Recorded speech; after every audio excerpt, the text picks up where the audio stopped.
Nsppd, who had complained to me over 1 year ago about increasing weakness and fever. I had to refer him to a colleague of mine, medical doctor, who is at the National Hospital, Abuja. And after the review by my colleague, he got back to me and told me, well, it was not anything to do with an infectious disease, and that after the investigations and his assessment, he referred him to the hematologist. Now, when you're referred to the hematologist, with the kind of complaints my cousin had, we became concerned because all possible blood-related cancers will readily come to mind, and you need the grace of God to pull through. Well, eventually, he was sustained with blood transfusions. His HB, and that I mean the hemoglobin level, was found to increasingly fall below normal. And while the blood transfusions were initially at monthly intervals, and so he was having short admissions and blood transfusions, eventually it increased to requiring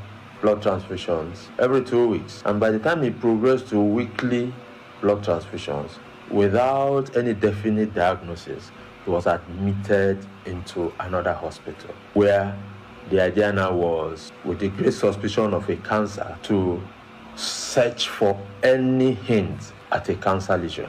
So MRI, the magnetic resonance imaging investigation, was conducted on him, the chest region, and there was a lesion, a suspicious cancer lesion, at the upper lobe of the right lung. The doctors managing felt that may be a secondary and sought to look for a primary site. And so another MRI was done for the abdomen, and then a lesion was seen in the liver. However, after review by the hematologist, they were convinced it was a hemangioma, liver hemangioma, and not a cancerous lesion. Further investigations led to the suspicion of a prostate cancer. And so, with that, the lobectomy, that's removal of the upper part of the lung, which was initially planned, was suspended so that a CT scan guided prostate biopsy could be done before further treatment would occur. And so he needed to be prepared for it and was transfused 3 units of blood in preparation.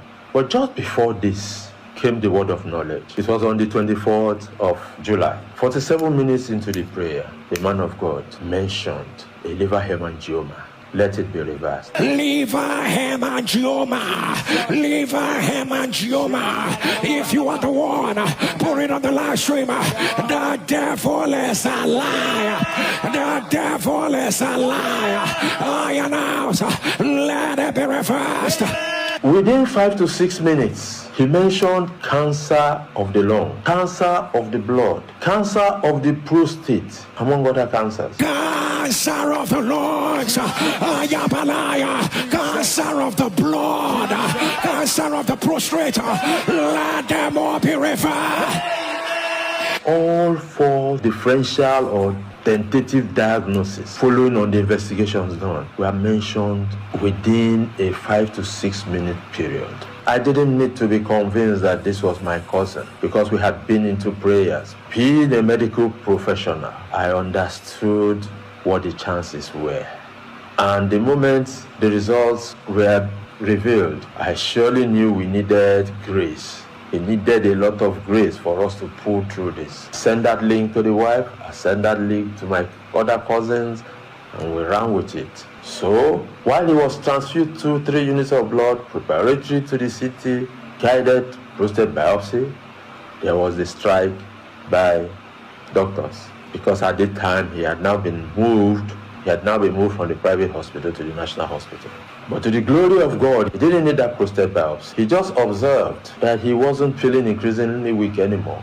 His hemoglobin stabilized and gradually began to rise. Once the strike was called off, he went back for the regular checks. The investigations were repeated. Speaking to him a few days ago and requesting what his hemoglobin is, he gave me his PCV value of 36. That translates to about 12 grams of hemoglobin. For one whose hemoglobin had usually been between 3 grams to 5 grams. Who says a Roy has not come forth for us? Papa Jerry Eze, you have become a living sacrifice to this generation. Your life is becoming that sacrifice. As God continually uses you to reveal the many dimensions of himself to the world, and to continually prove that is the final arbiter in the affairs of men. Pastor Jerry Eze, Sike, Namoku, Jisike. May the power of God, His peace and joy never depart from you and yours. Thank you so much for listening to the end. Please like this video, share it with someone, and kindly subscribe to this channel. Thank you so much for your support. God bless you.